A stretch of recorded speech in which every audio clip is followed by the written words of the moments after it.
राम राम सबको। कैसे हो आप लोग? आशा करती हूँ आप सब ठीक होगे। निधि चैनल में आप सबका स्वागत है। और आज हम करेंगे संकट चौथ की कथा, जो कि व्रत माताएं बहनें रखती हैं। वो व्रत है मंगलवार को और कल ही ये व्रत है। तो आप सब इस कथा की कहानी सुने और कथा को पूरा सुने।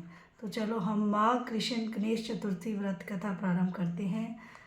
पार्वती जी ने पूछा कि हे वत्स, माघ महीने में किस गणेश की पूजा करनी चाहिए तथा इसका क्या नाम है? इस दिन पूजन में किस वस्तु का नैवेद्य अर्पित करना चाहिए और क्या आहार ग्रहण करना चाहिए? इसे आप सविस्तार बतलाने की कृपा करें। गणेश जी ने कहा कि हे माता, माघ में भालचंद्र नामक गणेश की पूजा करनी चाहिए। इनका पूजन षोडशोपचार विधि से करना चाहिए। हे माता पार्वती, इस दिन तिल के 10 लड्डू बना लें। 5 लड्डू देवता को चढ़ावें और शेष 5 ब्राह्मण को दान दे देवें। ब्राह्मण की पूजा भक्ति पूर्वक करके उन्हें दक्षिणा देने के बाद उन 5 लड्डुओं को उन्हें प्रदान कर दें। हे देवी, तिल के 10 लड्डुओं का स्वयं आहार करें। इस संबंध में मैं आपको राजा हरिश्चंद्र का वृतांत सुनाता हूँ। सतयुग में हरिश्चंद्र नामक एक प्रतापी राजा हुए थे। वे शास्त्र धर्म में पटु, सरल स्वभाव, सत्यनिष्ठ और विद्वान ब्राह्मणों के पूजक थे। हे देवी, उनके शासन काल में अधर्म नाम की कोई वस्तु नहीं थी। उनके राज्य में कोई अपाहिज, दरिद्र या दुखी नहीं था। सभी लोग आदि व्याधि से रहित एवं दीर्घ आयु होते थे। उन्हीं के राज्य में एक ऋषि शर्मा नामक तपस्वी ब्राह्मण रहते थे। एक पुत्र की प्राप्ति होने के बाद ही वे स्वर्गवासी हुए। पुत्र का भरण पोषण उनकी पत्नी करने लगी। वह विधवा ब्राह्मणी भिक्षाटन के द्वारा पुत्र का पालन पोषण करती थी। भिक्षाटन के द्वारा मतलब भिक्षा मांगकर वो अपने पुत्र को पालती थी। उस ब्राह्मणी ने माघ मास की संकटा चतुर्थी का व्रत किया। वह पतिव्रता ब्राह्मणी गोबर से गणेश जी की प्रतिमा बनाकर सदैव पूजन किया करती थी।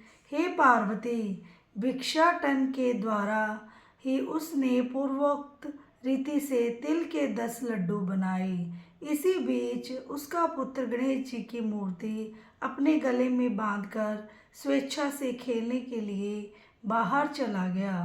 तब एक नर पिशाच कुम्हार ने उस ब्राह्मणी के 5 वर्षीय बालक को जबरन पकड़कर अपने आवा में छोड़कर मिट्टी के बर्तनों को पकाने के लिए उसमें आग लगा दी। इधर उसकी माता अपने बच्चों को ढूंढने लगी। उसे न पाकर बड़ी व्याकुल हुई। वह ब्राह्मणी विलाप करती हुई गणेश जी की प्रार्थना करने लगी। हे गणेश जी, विशाल शरीर वाले, हे सूर्य नारायण की लाली के सुदृश कांति वाले शाली, हे सुंदर जटा समूह को धारण करने वाले, आप इस दुखिनी की रक्षा कीजिए। हे गजानन, हे 4 भुजाधारी, हे मस्तक में चंद्रमा को धारण करने वाले, हे विनायक, हे अनाथों के नाथ, हे वरदायक, मैं पुत्र के वियोग में व्यथित हूँ। आप मेरी रक्षा कीजिए। वह ब्राह्मणी इसी प्रकार आधी रात तक विलाप करती रही। प्रातःकाल होने पर कुम्हार अपने पके हुए बर्तनों को देखने के लिए आया। जब उसने आवा खोल के देखा तो उसमें जांघ भर पानी जमा हुआ था। और इसमें से भी अधिक आश्चर्य उसे जब हुआ कि उसमें बैठे एक खेलते हुए बालक को देखा। ऐसी अद्भुत घटना देखकर वह भयवश कांपने लगा और इस बात की सूचना उसने राज दरबार में दी। उसने राज्यसभा में अपने कुकृत्य का वर्णन किया। कुम्हार ने कहा कि हे महाबाहु, हे प्रज्वलित अग्नि के समान तेजवान, हे महाराज हरिश्चंद्र, मैं अपने दुष्कर्म के लिए वध के योग्य हूँ। उसने आगे कहा, हे महाराज, कन्या के विवाह के लिए मैंने कई बार मिट्टी के बर्तन पकाने के लिए आवा लगाया, परंतु मेरे बर्तन कभी भी नहीं पके और सदैव कच्चे ही रह गए। तब मैंने भयभीत होकर एक तांत्रिक से इसका कारण पूछा। उसने कहा कि चुपचाप किसी लड़के की तुम बलि चढ़ा दो, तुम्हारा आवा पक जाएगा। और मैंने सोचा कि मैं किसके बालक की बलि दूं? जिसके बालक की बलि दूंगा वह मुझे क्यों कर जीवित कर छोड़ेगा। इसी भय से हे महाराज, मैंने दृढ़ निश्चय किया कि इसे ही बैठाकर आग लगा दूं। मैंने अपनी पत्नी से परामर्श किया कि ऋषि शर्मा ब्राह्मण मृत हो गए हैं। उनकी विधवा पत्नी भीख मांगकर अपना गुजारा करती है। अरे, वह लड़के को लेकर क्या करेगी?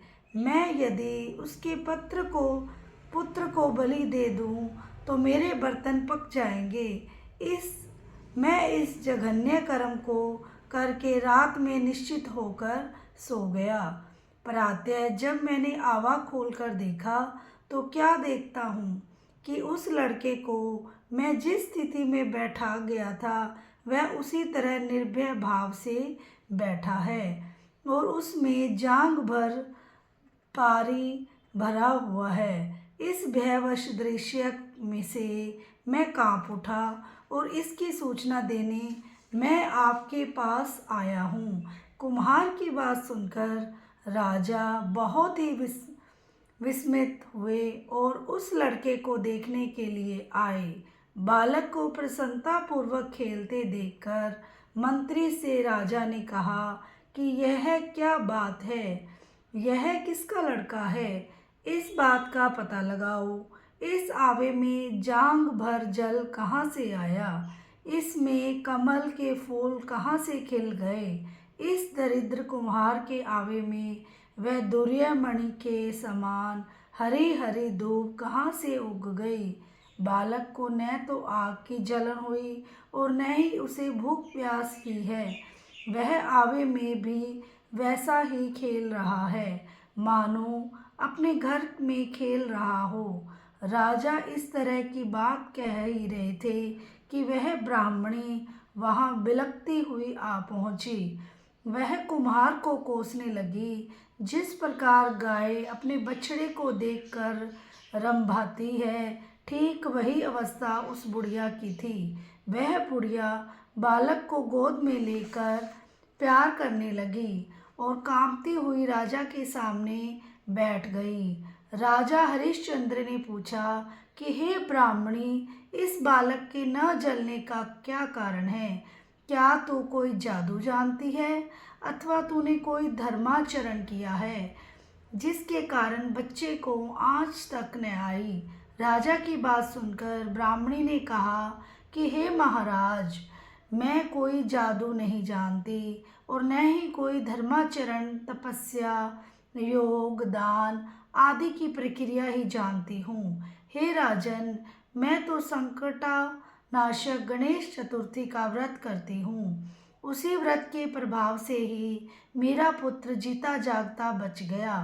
ब्राह्मणी की बात सुनकर राजा ने कहा कि मेरे राज्य की संपूर्ण जनता इस संकटनाशक गणेश चतुर्थी का व्रत करे, इसमें मेरी पूर्ण सहमति है। राजा ने उसकी परिक्रमा करते हुए कहा कि हे पतिव्रते, तू धन्य है। राजा ने संपूर्ण नगरवासियों को गणेश जी का व्रत करने का आदेश दिया।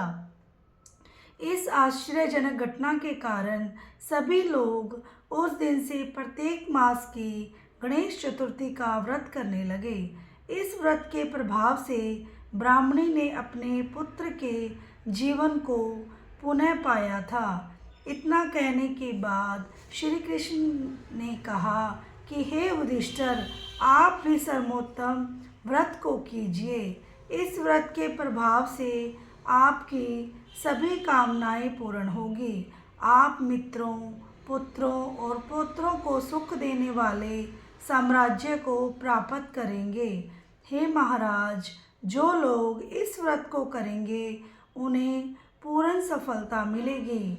भगवान कृष्ण की बात से युधिष्ठिर बहुत ज़्यादा प्रसन्न हुए और माँ कृष्ण गणेश चतुर्थी का व्रत करके निष्कंटक राज्य भोगने लगे। बोलो श्री गणेश जी महाराज की जय हो। और ये थी हमारी संकट चोट की व्रत कथा। और इसके बाद हम बुढ़िया माई की गणेश जी की कहानी कहेंगे, क्योंकि ये दोनों कहानियाँ सुनना बड़ा आवश्यक है। जो भी माताएं बहनें व्रत रखती है संकट चौथ का, तो मैं वो कहानी सुनाऊंगी। एक अंधी बुढ़िया थी और गणेश जी की माला फेरती और सुबह रोज गणेश जी का पूजन करती और गणेश जी उस पर प्रसन्न हो गए तो बुढ़िया माई से बोले कि बुढ़िया माई मुझसे मांग ले जो कुछ मांगना है। तो बुढ़िया सोच में पड़ गई क्या मांगूं। तो गणेश जी बोले तू अपने बेटा बहू से पूछ ले। तो कहते चलो ठीक है। अगले दिन बुढ़िया सो गई। पहले पड़ोसन से पूछा तो पड़ोसन बोली, कहते तू अपने दीदे गोडे मांग ले, नहीं तो बुढ़ापे में पड़ी खाट में सड़ेगी। बहू से पूछा तो बहू बोली मेरे लिए पुत्र मांग लो, पुत्र हो जाएगा तो सब कुछ हो जाएगा। तो बेटे से पूछा तो कहता धन मांग लो। तो बुढ़िया चक्कर में पड़ गई, सोचती सोचती सो गई। सुबह नहा धोकर पूजन किया। गणेश जी आए, कहते बुढ़िया माही पूछ लिया। कहते हाँ पूछ लिया। कहते मैं अपने पोते को सोने के कटोरे में दूध पीता देखूं। तो गणेश जी महाराज बोले, कहती बुढ़िया माई तू तो भोली दिखती थी, मांगने पर सब कुछ ही मांग लिया। चलो सब कुछ ऐसा ही होगा। बहू के लड़का हो गया, बेटे के धन ही धन हो गया और बुढ़िया के नेत्र आ गए।